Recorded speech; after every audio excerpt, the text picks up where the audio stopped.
اس وقت دنیا میں دو فتنے بہت عظیم ہیں، اور بدقسمتی سے دونوں کو بڑا فروغ حاصل ہو رہا ہے، اور دونوں کے تعلق حضور صلی اللہ علیہ وسلم کی شخصیت سے۔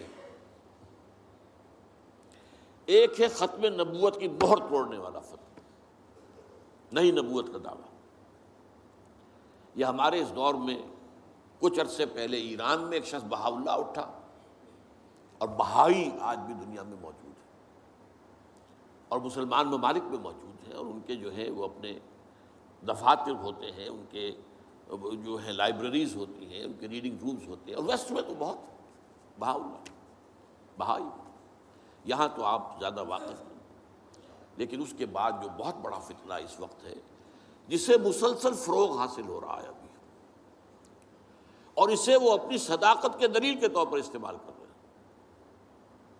کیونکہ پوری مغربی دنیا ان کے پشت پر ہے، وہ ہے قادیانیت کا فتنہ۔ پوری مغربی دنیا، آج آپ کو معلوم ہے پورا مغرب لفظ جہاد سے کانپتا ہے، جہاد کو گالی بنا دیا، جہادسٹ۔ یہ گویا کہ ان کے نزدیک کسی کو کنڈیم کرنا ہو تو جہادسٹ ہے یہ۔ تو یہ جہاد، اس جہاد یعنی قتال کی نفی کی تھی غلام احمد قادیانی نے، اسی لیے انگریزوں کا چہیتا بنا تھا، اس لیے کہ ظاہر بات ہے کہ ہندوستان میں انگریز آ تو گیا تھا، لیکن اس نے یہ نوٹ کر لیا تھا کہ مسلمانوں کے اندر تو جراثیم موجود ہے بغاوت کے، مسلمانوں نے دل سے ہمیں تسلیم نہیں کیا۔ اس کی وجوہات تھی، ایک بات تو یہ تھی کہ مسلمانوں سے تو تم نے حکومت چھینی، ہندو تو پہلے مسلمان کا غلام تھا، اب تمہارا ہو گیا، تو ہندو کے لیے تو معاملہ چینج آف ماسٹرز کا تھا، آقا بدل گئے، یہ تو نہیں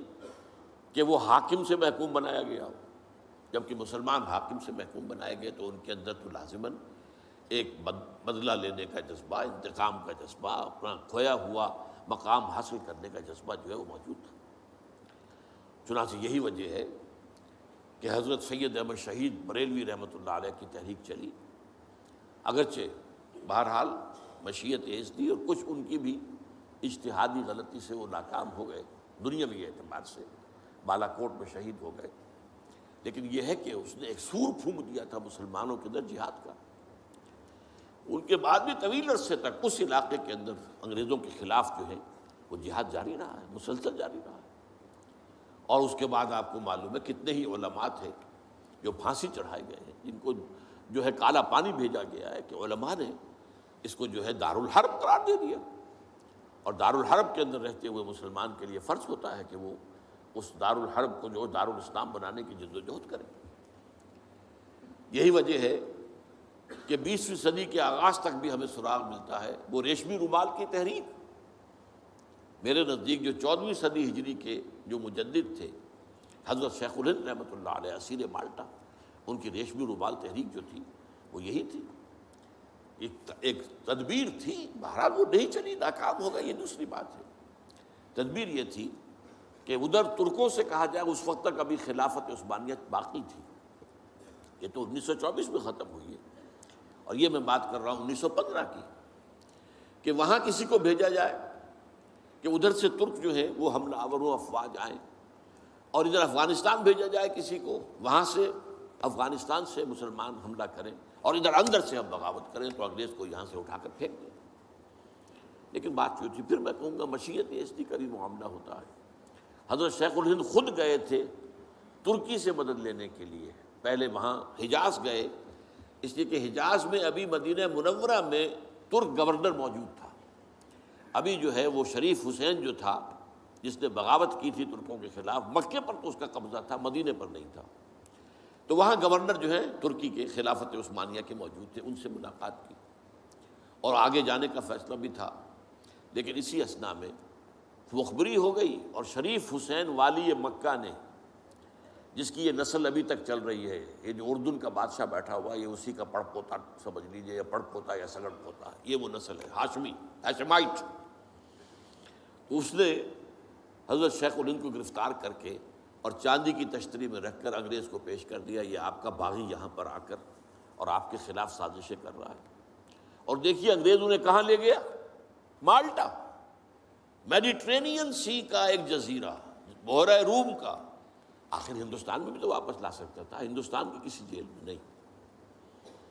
اقبال کے نفس سے ہے لالے کی آگ تیز، ایسے غزل سرا کو چمن سے نکال دو، تو وہاں رکھا ہے انہیں 4 سال وہاں پر وہ،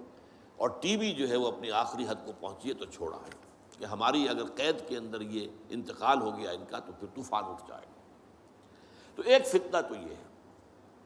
جو ختم نبوت کا، چونکہ اس قتال کے خلاف فتویٰ دیا تھا، دین کے لیے حرام ہے اب دوستو قتال، قتال فی سبیل اللہ ختم ہو گیا، لہذا انگریزوں نے ان کا چہیتا بنا، اور ان کے فتنے آج بھی پورا ویسٹ جو ہے، یورپ میں، امریکہ میں، انگلینڈ میں آج کل ان کا مرکز ہے، اور ان کے خطبے جو ہیں اس کے امام جو کہلاتا ہے خلیفہ، وہ آپ کو معلوم ہے کہ وہ سیٹلائٹس کے اوپر جو ہے وہ نشر ہوتا ہے۔ دوسرا فتنہ جو ہے جو اپنی تاثیر کے اعتبار سے اس پہلو سے اس سے بھی زیادہ خطرناک ہے کہ وہ زیادہ پھیل رہا ہے اور اس کا ادراک اور احساس نہیں ہے۔ ختم نبوت کا معاملہ تو ایسا ہے جو اتنا واضح ہے، کسی کا نبوت کا دعویٰ کرنا اتنا واضح ہے کہ ہر مسلمان سمجھ لے گا کہ واقعی وہ تو دائرہ اسلام سے خارج ہو گئے، اور جو اسے مانے وہ دائرہ اسلام سے خارج۔ چنانچہ یہ فیصلہ جو ہے ہمارے ہاں آپ کو معلوم ہے سرکاری سطح پر، حکومتی سطح پر، ریاست کی سطح پر، پارلیمنٹ نے طے کیا کہ قادیانی خواہ وہ ربوائی ہے اصل قادیانی، خواہ وہ لاہوری ہے جو لاہوری احمدی اپنے آپ کو کہتے ہیں، وہ دونوں دائرہ اسلام سے خارج ہیں۔ لیکن یہ دوسرا فتنہ وہ ہے کہ جو اندر ہی اندر جیسے دیمک جو ہے لکڑی کو کھا جاتی ہے، ان کا یہ فتنہ ہے انکار حدیث کا فتنہ۔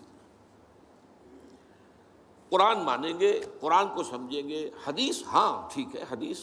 اپنی جگہ ہے، اس میں اخلاقی تعلیمات جو ہیں ان کو ہم سر سے سینے سے لگائیں گے، لیکن مطاع جو ہے حضور کی ذات صرف اپنے زمانے کے لیے تھی، بعد کے لیے نہیں۔ میں نے جو آج آپ کو آیات سنائی تھی، قل اطیعوا اللہ واطیعوا الرسول، اے نبی کہہ دیجئے اطاعت کرو اللہ کی اور اطاعت کرو رسول کی صلی اللہ علیہ وسلم۔ فَإِن تَوَلَّوْا، پھر اے نبی اگر یہ پیٹھ موڑ لے، فَإِنَّمَا عَلَيْهِ مَا حُمِّلَ وَعَلَيْكُمْ مَا حُمِّلْتُمْ، تو ان سے کہہ دیجئے، انہیں یہ بات بتا دیجئے کہ جو ذمہ داری ہم نے ڈالی اپنے رسول پر وہ اسی کے مسئول ہوں گے، جو ذمہ داری تم پر پڑی ہے اس کے مسئول تم ہوگے۔ وَإِن تُطِيعُوهُ تَهْتَدُوا، اور اگر تم ان کی اطاعت کرو گے تبھی تم ہدایت پر ہوگے۔ دوسرا سورۃ تغابن کی آیت میں نے آپ کو سنائی تھی، وَأَطِيعُوا اللَّهَ وَأَطِيعُوا الرَّسُولَ فَإِن تَوَلَّيْتُمْ فَإِنَّمَا عَلَىٰ رَسُولِنَا الْبَلَاغُ الْمُبِينُ، اطاعت کرو اللہ کی، اطاعت کرو رسول کی صلی اللہ علیہ وسلم۔ پھر اگر تم نے پیٹھ موڑ لی تو جان لو کہ ہمارے رسول پر تو صرف پہنچا دینے کی ذمہ داری تھی، آگے تم مسئول ہو کہ تم تک جو پہنچا دیا گیا تھا پیغام تم نے اسے قبول کیوں نہیں کیا۔ یہ جو اطاعت رسول ہے یہ دائمی ہے، یہ ایسا نہیں ہے کہ صرف حضور اس کے لیے الفاظ استعمال کر دیتے ہیں۔ وہ مرکز ملت اپنے دور میں اپنے زمانے میں مرکز ملت تھے محمد صلی اللہ علیہ وسلم، لہٰذا امیر جماعت کی حیثیت سے، امیر ملت کی حیثیت سے ان کا حکم مانا جانا ضروری تھا۔ لیکن آئندہ تو جو بھی امیر ہوگا، جو بھی مرکز ملت ہوگا، جو بھی حکومت بنے گی، جو بھی مسلمانوں میں حاکم ہوگا، ان کی اطاعت فرض ہے۔ اور یہ فتنہ اس تیزی سے پھیلا ہے، اس تیزی سے پھیلا ہے، اس لیے کہ شریعت کی بہت سی پابندیاں ان لوگوں نے اسی حوالے سے حدیث کو اٹھا کر پھینک دیا۔ پردہ کوئی شے نہیں ہے، کوئی خاص شے نہیں ہے، پردہ جو ہے یہ تو ایک خاص دور کا کلچر تھا بس۔ اب قرآن مجید کی آیات کی جو ہے وہ غلط تعویلیں کر رہے ہیں، ترجمے غلط کر رہے ہیں۔ اب عام آدمی جو ہے، عام جدید تعلیم یافتہ آدمی جو ہے، اسے کہاں عربی کا پتہ ہے، وہ اسے کہاں پتہ چلتا ہے کہ یہ جو آیت کا ترجمہ کیا جا رہا ہے یہ غلط کیا جا رہا ہے، ٹیڑھا کیا جا رہا ہے۔ یہی آیات کے ترجمے میں تحریف قادیانیوں نے کی ہے۔ ان کا ایک عام مبلغ اور ان کے زیر اثر کوئی شخص آئے آپ سے بات کرے، آپ ہکا بکا رہ جائیں گے، وہ آیتوں پر آیتیں پیش کرے گا لیکن ترجمے اس کے غلط کر رہے ہیں۔ آخر وہی آیتیں ہیں جو 1400 برس تھے مسلمان جو ہیں صحابہ سے لے کر اور ہمارے دور تک علماء پڑھتے آئے ہیں، ان کا ترجمہ انہوں نے کیا۔ تو یہاں پر بھی یہ ہے کہ وہ تعویلیں غلط کرتے ہیں، اور ایسی ایسی تعویلیں کہ ذرا سے بھی عقل اگر ہوتا کیا ہے، انسان کی مت ماری جاتی ہے۔ کسی خاص معاملے میں آپ کسی شخص سے متاثر ہو گئے، اب اس کی ہر بات آپ قبول کرتے جائیں گے، اس پر جو ہے تنقیدی نگاہ نہیں ڈالیں گے، یہ کمزوری ہے۔ چنانچہ ایسی ایسی تعویلیں بھی ہیں کہ یہ قرآن مجید میں جو آیا ہے کہ چور مرد ہو یا عورت ہو ہاتھ کاٹ دیے جائیں، اس کا مطلب ہاتھ کاٹنا نہیں ہے، تو مولویوں نے خامخواہ غلط بات سمجھی ہے، تو بڑا وحشیانہ فعل ہے۔ اس کا مطلب یہ ہے ہاتھ کاٹ دو، جیسے کہ کبھی والدین کہتے ہیں اپنے بیٹے سے، بیٹے تم نے تو ہمارے ہاتھ کاٹ دیے، یعنی کوئی معاملہ ایسا ہے کہ تم نے ایسی بات کر دی ہے کہ اب ہمارے پاس کچھ نہیں رہا، کوئی چارہ کاری نہیں، تو گویا کہ تم نے ہمارے ہاتھ کاٹ دیے۔ تو ایسا معاشرہ پیدا کر دو کہ چوری کی ضرورت ہی نہ ہو، بس یہ ہے ہاتھ کاٹ دینا، معاذ اللہ۔ حالانکہ قرآن مجید اس کے بعد کہتا ہے جزاء لما کسبا نکالا من اللہ، یہ جو سزا ہے اللہ کی طرف سے اور ان کے کیے کا کرتوت کا بدلہ ہے، یہ بات کہی جا رہی ہے۔ تو یہ جو ہے ایسا نظام قائم کر دینا، یہ کوئی سزا ہے؟ یہ کوئی عبرت کی بات ہے؟ یہ تو بہت اچھی بات ہے۔ لیکن یہ کہ وہ لوگ جو پرویز غلام احمد پرویز، عجیب بات یہ ہے کہ پنجاب نے یہ دو غلام احمد پیدا کیے، غلام احمد قادیانی، غلام احمد پرویز، ایک نے مہر ختم نبوت کو توڑا اور ایک نے حدیث کے بارے میں اور مستقل طور پر سنت رسول کو شریعت کے بنیاد ہونے کی حیثیت سے چیلنج کر دیا۔ اور یہ فتنہ میں آپ سے عرض کر رہا ہوں، آج چونکہ جیسے قادیانیوں کو پوری مغرب کی سپورٹ ہے، ایسے اس فتنے کو بھی،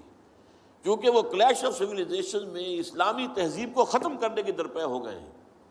اور اسلامی تہذیب کا اور شریعت کا دار و مدار اکثر و بیشتر تو حدیث پر ہے، سنت پر ہے، لہذا وہ دین کی جڑ کاٹنے کے لیے یہ جو انکار حدیث کا فتنہ، یہ استخفاف حدیث کا فتنہ ہے، اس کو سپورٹ کر رہے ہیں۔ اور رینڈ کارپوریشن کی جو سفارشات ہیں ان میں شامل تھا یہ کہ ایسے ماڈرنسٹ کہ جو اسلام کی ایسی تعبیریں کریں جو ہماری تہذیب کے ساتھ مماثل ہو جائیں، تو ان کو سپورٹ کیا جائے، اور انہیں خاص طور پر الیکٹرانک میڈیا پر انہیں ایکسپوجر دیا جائے، اور آج یہ ہو رہا ہے پاکستان میں بڑے پیمانے پر۔ تو یہ جو ہے اس اعتبار سے آج زیادہ ضرورت ہے کہ ہم حدیث نبوی کا مطالعہ کریں، تاکہ اس کی عظمت جو ہے وہ ہمارے دلوں میں جاگزیں ہو جائے، اور حضور صلی اللہ علیہ وسلم کے ساتھ ایک محبت کا اشتوا جو ہے رشتہ مضبوط ہو جائے۔